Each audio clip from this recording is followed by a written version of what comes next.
শেখ আব্দুল রাজ্জাক বিন ইউসুফ চেয়ারে বসেছিল, বসে আছে। তারাই উনি এই যে প্রধানমন্ত্রী এসেছে, উনি সামনে এসেছেন, তার সামনে তিনি দাঁড়িয়ে যে তাকে সম্মান দিবেন, দেননি। কেন? তিনি নিয়েছেন আহলে হাদিস। জামেদ তিরমিজি হাদিস 2754। আল্লাহ নবী বলছেন, কোন ব্যক্তি যদি এটা মনে করে যে কেউ এসেছে তার জন্য আপনি দাঁড়াবেন, সে যদি চায় মাকাদা মিনান নার, সে যেন তার থাকাটাকে জাহান্নামে করে নেয়। আল্লাহ নবী বলেছেন যে কোনো ব্যক্তির জন্য দাঁড়িয়ে সম্মান দেখানো, মানে তাকে দেখে দাঁড়িয়ে সম্মান দেখাবেন, এটা চাইলে এটা তারও ক্ষতি, আর আপনি যে দাঁড়াচ্ছেন এটা ইসলামের বিরুদ্ধে যাচ্ছে। শেখ আব্দুল রাজ্জাক বিন ইউসুফ তিনি জানে হাদিস, তিনি তার জন্য সে বসে আছে। এটার নাম কি বলেন তো? আল হাদিস। মানে কে প্রধানমন্ত্রী, কে মিনিস্টার, এটা দেখার দরকার নেই। ওই মাহফিলে সবাই মিলে মুনাজাত করেছে, শেখ আব্দুল রাজ্জাক বিন ইউসুফ মুনাজাত একা করেনি। চিন্তা করতে পারছেন? মানে আহলে হাদিস এরা শিরকের সঙ্গে কোনো আপোষ করে না, বেদাতের সঙ্গে কোনো আপোষ করে না। তো এগুলো আপনারা ভালোভাবেই বুঝেন। আপনারা এটাও বুঝে নিয়েছেন, কেউ যদি জেনে বুঝে এক ওয়াক্ত নামাজ ছেড়ে দেয়, আল্লাহ নবী বলেন মান তারাকা সালাতান মুতাম্মাদান ফাকাদ কাফারা। তাবরানী আল মুজাওয়াল কাবির হাদিস নাম্বার 1865। শেখ আলবানী সহিহুল জামি হাদিস নাম্বার 703 সনদকে সহিহ বলছেন। আল্লাহর নবী পরিষ্কার জানাচ্ছেন, যে ব্যক্তি ইচ্ছাকৃত নামাজকে ত্যাগ করে দেয় এই ব্যক্তি কাফের। বলেন তো কি? আরো জোরে বলেন, অপরাধ কি? অপরাধ কি? নামাজ ছেড়ে দেওয়া। আপনি যদি নামাজকে পরিত্যাগ করে দিয়েছেন, নবীর জবানে 1500 বছর আগে বলে দিয়েছে আপনি কাফের। কোন কোয়ালিটির কাফের? হাদিসে সেটাও পাওয়া যায়। তাবরানী আওসাত হাদিস নাম্বার 16103। আল্লাহ নবী বলেন, যে ব্যক্তি সালাত ত্যাগ করেছে, ছেড়ে দিয়েছে, কিয়ামতের মাঠে উঠবে হামানের সঙ্গে, ফেরাউনের সঙ্গে। এখন বুঝেন কোন কোয়ালিটির উম্মত আপনি। ইয়াউমা নাদু কুল্লু নাসিন বিইমামিহিম, সূরা বনী ইসরাঈল আয়াত নাম্বার 71। আল্লাহ কোরআনের ডায়রিতে বলছেন, এটা আল্লাহর কোরআন। কে বলছে কথা বলেন? কে বলছে? আল্লাহ বলছেন, ইয়াউমা নাদু কুল্লু নাসিন বিইমামিহিম। সেই কিয়ামতের দিন, ডে অফ জাজমেন্ট, বিচারের দিন, আল্লাহ সুবহানাহু ওয়া তাআলা প্রত্যেক মানুষকে তার ইমামের সঙ্গে তুলবে। ইমাম মানে নবী।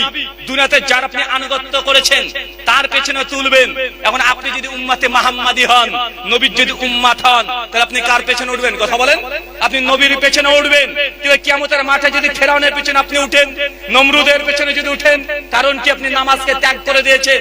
মুসলিম উম্মাহকে এত বোঝানোর পরেও আপনাদেরকে 5 ওয়াক্ত নামাজি বানানো, এটা আমাদের জন্য কঠিন হয়ে যাচ্ছে। কিন্তু আমরা বলতে পারি, আমরা জবরদস্তি আপনার সঙ্গে করতে পারি না। পারি? কথা বলেন। আরে আল্লাহ তো নবীকে এই অধিকার, অথরিটি দেননি। আল্লাহ কোরআনে জানাচ্ছেন সূরা গাশিয়া 88 আয়াত নম্বর 20 এবং 21, ফাযাক্কির ইন্নামা আনতা মুযাক্কির লাস্তা বিমুসাইতির। হে নবী, আপনার কাজ মানুষকে, জনগণকে সত্য কথা হলো প্রচার করে দেওয়া। আপনার এই অথরিটি নেই, এই অধিকার নেই যে জোর করে তাকে ধর্মের মধ্যে নিয়ে আসবে। এই অধিকার আমাদের আছে? কথা বলেন। এটা নাই।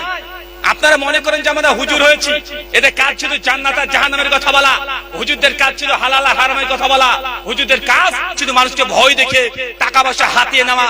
মানে এটা আপনাদের ধারণা হয়ে গেছে। আল্লাহি, আল্লাহর কসম, আমরা যে কথাগুলো বলি এই কথাগুলো আমাদের ব্যক্তিগত কথা না, এই কথাগুলো আল্লাহর কোরআন বলে গেছে। কে বলে গেছে? কথা বলেন। আরে দোষ যদি হয় কোরআনকে দোষ দেন। আপনার যদি আমার কথা শুনে রাগ হয়, তাহলে এই রাগ আমার উপরে ঝেড়ে লাভ নেই। এই রাগ সম্পূর্ণ ঝাড়তে হবে নবীর উপরে। যদি পারেন লক্ষটা খরচ করে চলে যান মদিনাতে। মদিনাতে আল্লাহর নবীর কবর আছে, ওই কবরের কাছে গিয়ে নবীকে বলেন, আপনি এই কথা কেন বলেছেন? ভাইজান, আপনি দুনিয়ার বাস্তবতা এখনো বুঝেননি। আপনি মনে করছেন দুনিয়া এটা আপনি চিরদিনের জন্য আছেন, চিরদিন থাকবেন, ব্যাপারটা এমন না। এই দুনিয়াতে কত মানুষ এসেছে, মৃত্যুবরণ করেছে, করেছে কি করে নাই? কথা বলেন তো। মারা গেছে তো নাকি? না কেউ জীবিত আছে?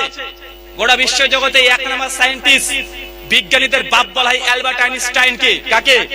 Albert Einstein. তার গবেষণা, তার থিসিস, তার বইপত্র আজকে দিনেও গোটা বিশ্ব জগতের বিজ্ঞান, সায়েন্স যারা আছে তার মাথা নত করে দেয়। তিনি একটা বই লিখেছেন, বইটার নাম থিওরি অফ রিলেটিভিটি। এত দারুণ বই যে গোটা বিশ্ব জগৎকে তাক লাগিয়ে দিয়েছে। আচ্ছা, আইজাক নিউটনের নাম শুনেছেন? স্যার আইজাক নিউটনের নাম শুনেন নাই? আরে কথা বল রে ভাই, শুনেছেন তো আইজাক নিউটনের নাম? আর আমি তো জানি অধিকাংশ যারা এখানে বসে আছে তারা মাদ্রাসায় পড়েননি, তারা জেনারেল শিক্ষিত। তো জেনারেল শিক্ষিত হলে তো আইজাক নিউটনের নাম শোনার কথা। অ্যালবার্ট আইনস্টাইন, আইজাক নিউটন অনেক বড় বিজ্ঞানী ছিলেন, অথচ অ্যালবার্ট আইনস্টাইনের গবেষণাতে নিউটনের ৭০% বৈজ্ঞানিক থিওরিকে তিনি ভুল প্রমাণ করে গোটা বিশ্ব জগতের সামনে নতুন করে বিশ্বকে দেখানোর চেষ্টা করেছে। এর নাম হচ্ছে অ্যালবার্ট আইনস্টাইন। বলেন তো এই ব্যক্তি জীবিত আছে না মারা গেছে? নিজের জীবনটাকে 1 সেকেন্ড বৃদ্ধি করতে পেরেছে? কেউ আজ বলতে পেরেছে? আরে না রে ভাই, আজকে এখানে আলোচনা করছি, গত বছরে এই অত্র অঞ্চলে আলোচনা হয়েছে। এই 1 বছরের ব্যবধানে কত মানুষ কবরে চলে গেছে, আছে না নাই? চলে গেছে কি যায় নাই? ওই মানুষগুলোকে আপনারা কেউ মনে রাখেন নাই? একজন মানুষ যদি আজকে মরে যায়, আজকে যদি শেখ বা আমি যদি মারা যাই, 2 দিন 4 দিন আমাদেরকে মনে রাখবেন যে হ্যাঁ উনি খুব চমৎকার গজল বলতেন। ব্রাদার হল ভাই বেদাতীদেরকে এমন ভাবে জবাব দিতেন, অমুসলিমকে জবাব দিতেন। 2 দিন 4 দিন 10 দিন 1 মাস মনে রাখবেন। তারপরে দেখবেন আমার জায়গা অন্য কে একজন দখল করে নেবে। আস্তে আস্তে আপনি আমাদেরকে ভুলে যাবেন। যাবেন কি যাবেন না? অবশ্যই যাবেন। এই পৃথিবী কোনো মানুষের জন্য স্থির থাকে না, দিন প্রতিদিন চলে যাবে।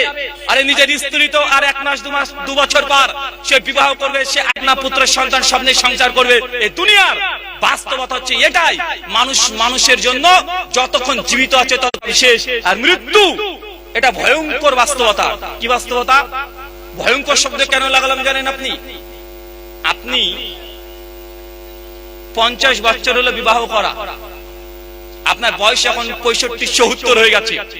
চাচা 50 বছর ধরে চাচির সঙ্গে সংসার করছেন, আপনার ঘরে তার সঙ্গে 50 বছর ধরে বিছানায় রাত দিন কত স্মৃতি এই বিছানায় মিশে আছে, আছে না নাই?